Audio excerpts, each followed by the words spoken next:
हाय दोस्तों, यह कहानी आपको पसंद आए तो वीडियो को लाइक करें। कविता अपने माता पिता की बहुत लाडली थी।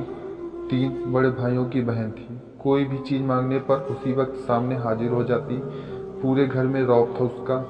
पूरे परिवार और नौकरों पर राजकुमारी की तरह हुक्म चलाती थी। कविता स्कूल में भी पूरा रौब था उसका। बड़े घर की लाडली जो थी वह ऐसे ही उसने कॉलेज में दाखिला लिया। उसके ठाट बाट बड़ी गाड़ी से आना जाना, हर दिन नया फैशन देखकर कोई उसे अपने दोस्ती करना चाहता था। थोड़े ही दिनों में उसके बहुत से दोस्त बन गए। पूरे कॉलेज में उसकी अपनी एक पहचान थी।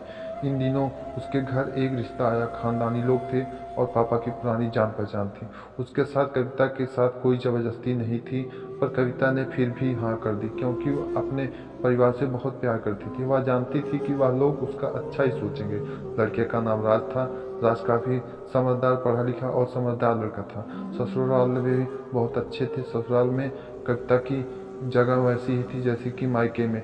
कोई भी कार्य कविता की सलाह के बिना नहीं होता था।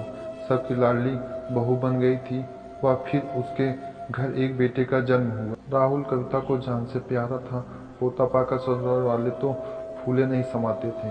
कविता कभी कभी सोचती थी उसकी कीमत कितनी अच्छी है। उसका हर अपना उससे कितना प्यार करता है। चाहे जीवन में कैसा भी समय आए, अपने हमेशा मेरे साथ हैं। मैं कभी अकेली नहीं हो सकती। कितनी खुशकिस्मत हूँ मैं। पर शायद किस कविता की खुशियों को अपनी ही नज़र लग गई। एक दिन वह मायके जाने की जिद कर बैठी। राज को बहुत काम था, लेकिन वह फिर भी उसे ले गया। रास्ते में उसकी गाड़ी अन्य गाड़ी से टकरा गई। कविता, राज और राहुल बुरी तरह जख्मी हो गए। काफ़ी दिनों के इलाज के बाद राज और राहुल तो ठीक हो गए, लेकिन कविता पूरी तरह ठीक न हो सकी। सर पर चोट लगने के कारण वह अपनी आंखों की रोशनी खो बैठी। अब कविता की किस्मत जैसे उल्टे पांव चलने लगी। मायके वालों कुछ दिनों तक उससे मिलने आते रहे, फिर कभी कभार फ़ोन करके पूछ लेते कि अब कैसी हो। धीरे धीरे यह सिलसिला भी कम हो गया। ससुराल वालों की सहानुभूति भी कम होने लगी।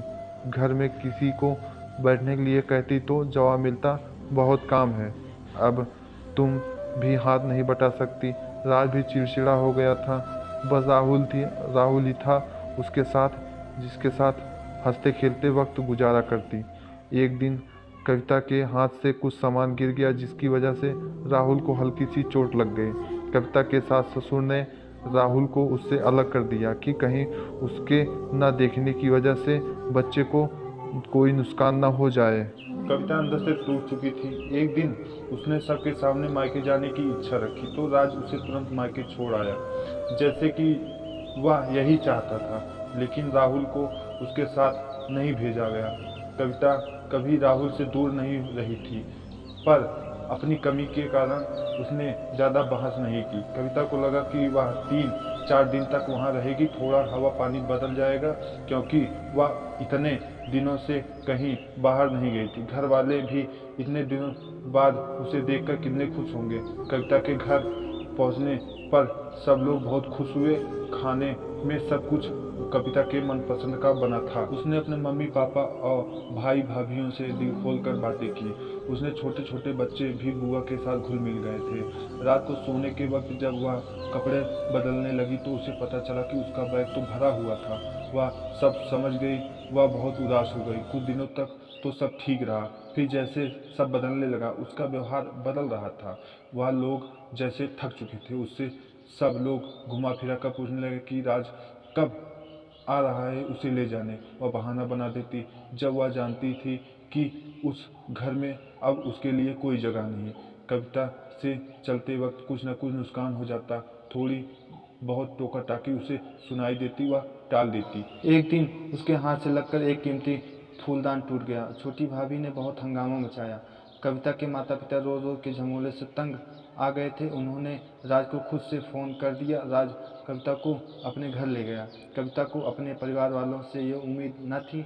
जिस कविता के कहे बिना घर में एक पत्ता भी नहीं हिलता था, उस घर के लिए वह अब बोझ बन चुकी थी।